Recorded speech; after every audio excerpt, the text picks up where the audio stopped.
Hello, good morning to all. In this class, we discuss about Q point. What is Q point? Q point is also known as operating points or quiescent points. Quiescent means still or unvarying. Means it is a point which should be still one or unvarying, जो fix हो, rigid हो और जो very ना कर रही हो. तो the here concept of Q point is very important in BJT configurations or any type of transistor. The Q points is operating points. All the transistor action is controlled by these points, and these points should be fixed, rigid, and it should not vary from change in other environments. So how this point change we can discuss later on. So we define what is Q point. It is a zero. There is a zero signal value of IC and VCE. So we define Q point. It is a zero signal value of IC and VC. Means zero signal means कि जब हम इस we are not giving any input signal, means we are not giving any AC signal, then the value of IC and VC is known as Q points. जब भी हम input signal नहीं दे रहे हैं तो उस समय जो IC और VC की वैल्यू है वो होगी हमारी Q points. तो Q points always line on the load line. Last class में हमने लिया था load line. This on this axis VCE and on this axis IC. तो दिस इज लोड लाइन. तो जो Q पॉइंट वो हमेशा लोड लाइन पे ही हो. तो we can also define load line as locus of Q points. Means infinite numbers of Q points को मिला के ही लोड लाइन बनाए. लोड लाइन Q पॉइंट्स हमारा यहाँ नहीं हो सकता, यहाँ नहीं हो सकता, यहाँ नहीं हो सकता. Q पॉइंट्स हमेशा लोड लाइन पे ही होगा. ठीक है. नाउ क्वेश्चन अराइज कि Q पॉइंट लोड लाइन पे है तो कहाँ पे होना चाहिए. It should be here, means at this point होना चाहिए, or it should be here, or it should be here. तो we can मान लीजिए for example this point is Q1, Q2 and Q3.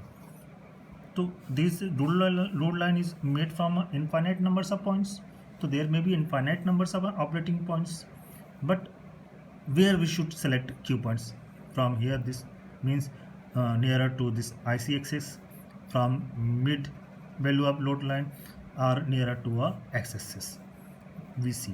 So where we have to select the Q points. So that is a problem in engineering point of view, where we have to select Q points.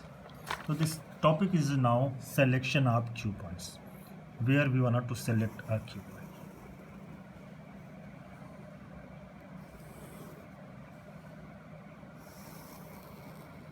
For example, this is a output curve. अब common emitter amplifier आपको याद होगा हमने पहले इस तरह से बनाया था आउटपुट कर्व कि इधर ना नीचे हमारा हो गया कट ऑफ रीजन, इधर पहुंच गया हमारा सैचुरेशन रीजन, अब बीच में एक्टिव रीजन है. And these are different value of IB.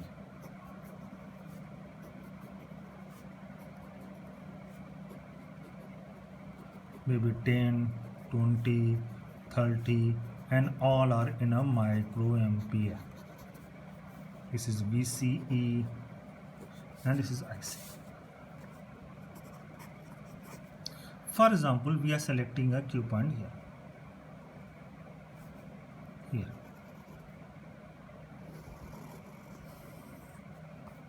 I just got it.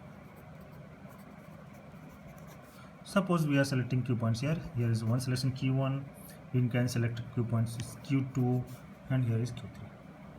तो we have three options Q1, Q2 और Q3, और उनमें से हमें एक सिलेक्शन लेना कि हम किसको Q पॉइंट सेलेक्ट कर रहे हैं.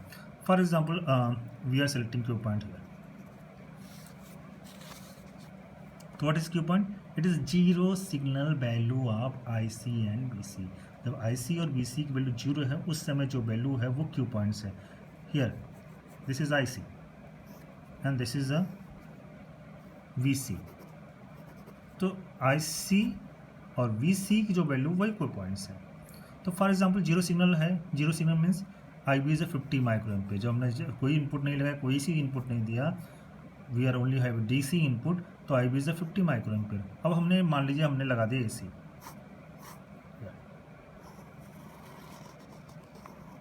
मीन्स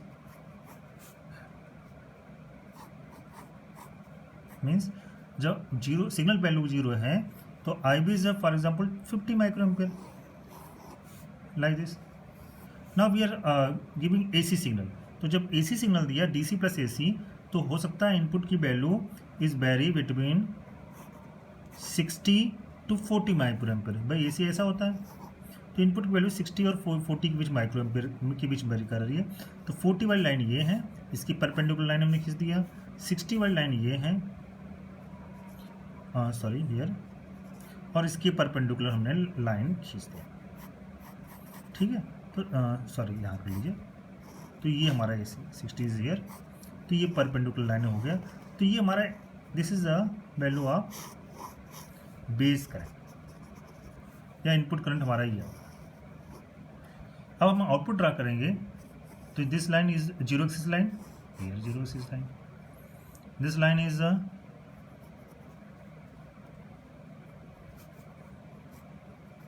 ठीक है, here is this line and parallel to this line is there. Now we draw circuits.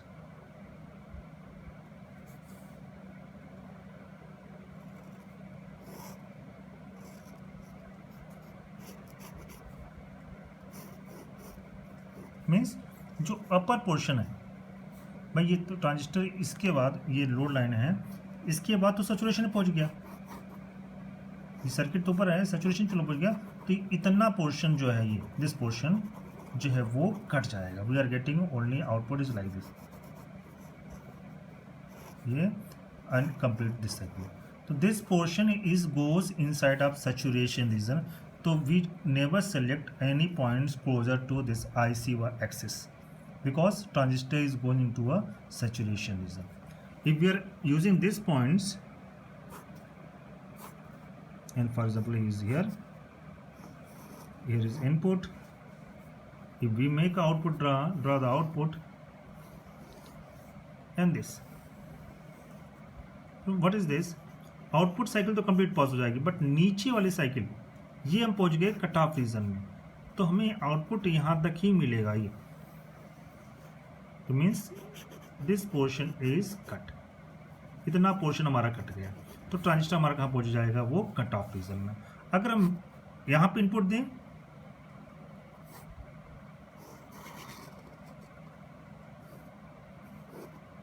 तो in this case all the region are inside of active region, ठीक है। तो अगर हम यहाँ सेलेक्ट कर रहे हैं तो ऊपर वाला पोर्शन पहुंच गया सैचुरेशन में, अगर हम यहाँ पे सेलेक्ट कर रहे हैं we are Q point here, तो नीचे वाला पोर्शन पहुंच जा रहा है हमारा कट ऑफ में। If we are selecting Q point here, तो all the region is now in a active region. Generally we select Q point in the middle of load line, in the middle of load line. Okay, thank you very much.